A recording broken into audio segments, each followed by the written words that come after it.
Good morning, guys. We are going to continue on with our use of stippling. So we've created our different value charts. We talked about how to use those different values to make three-dimensional looking shapes. Now we're ready to move on to an actual object that you're going to be drawing for your project. So that's the first thing we got to think about today is what do you want to draw a picture of?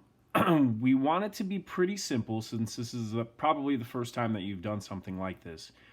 So don't try and do anything that's overly complex because that's going to take a lot of time. You probably already noticed just doing the stippling itself takes a decent amount of time. So I'm going with a light bulb. Again, something simple, but there are some intricate details that are going to make it a little bit interesting to work on. So that's the first thing for today is to figure out what object you want to draw a picture of. Okay? If you'd rather work off of a photograph, you can, but I think using the real object is going to allow you to have a better drawing, but that's up to you, okay? And we are actually just going to be working in pencil today, so we're not going to need a pen. Ideally, again, we want to have unlined paper, but if you only have paper that has lines on it, that's okay. So one thing is, wherever you place your object, you want to make sure that it's going to be in a spot where it's not going to move.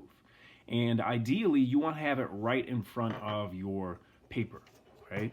So I'm going to have this sitting right in front of where I'm going to be working.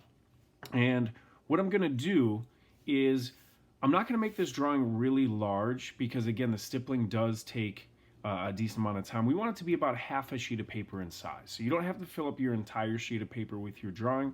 We only want this to be about half a sheet of paper in size. Okay? Now, I'm not going to sit here and draw the entire object out for you guys to watch, but I am going to give you a couple tips. Okay? The first thing is when you're drawing from observation, it's really helpful to use multiple lines as you're drawing the shape. So we don't want to sit here and try to draw it with one single perfect line and work really slowly. What's going to happen is I'm going to be flicking my wrist and creating multiple lines like this and kind of sketching it out. And what that allows me to do is to glance or look back and forth between the paper that I'm drawing on and the object that I'm drawing a picture of. So I could check what it actually looks like in real life compared to my drawing on the fly. And I'm looking back and forth as I am gradually sketching that out. So that's going to allow for a lot more accurate shape as I'm drawing it. Okay. The other thing is, as I'm drawing those multiple lines, I want to go really, really light with the amount of pressure I'm pushing down. Okay. That's going to make it a lot easier to correct any of these lines. And it's just going to allow me to, again, do it a lot quicker so I can keep my eyes moving. Okay. So again, I'm just glancing back and forth between my paper and the object. I'm going nice and light with my pressure. And this is how I would start to draw out my shape. Okay. And again, this is just an outline. We're not going to be doing any shading or anything like that. We're just going to be creating an outline of what we want our image to be. Okay.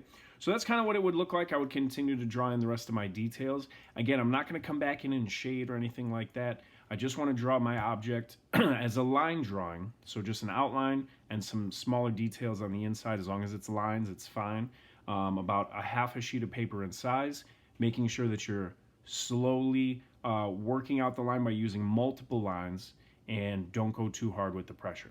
Okay? Another thing that's helpful is if you're sitting right on top of your drawing, sometimes it looks okay, but if you take a step back or even just hold it an arm's distance away, you can notice some changes that you might want to make. So make sure that you do that before you're finished for the day. When you do finish this drawing, grab a picture of it and attach that to the assignment for today. Any questions, go ahead and send me an email, and I will talk to you guys tomorrow.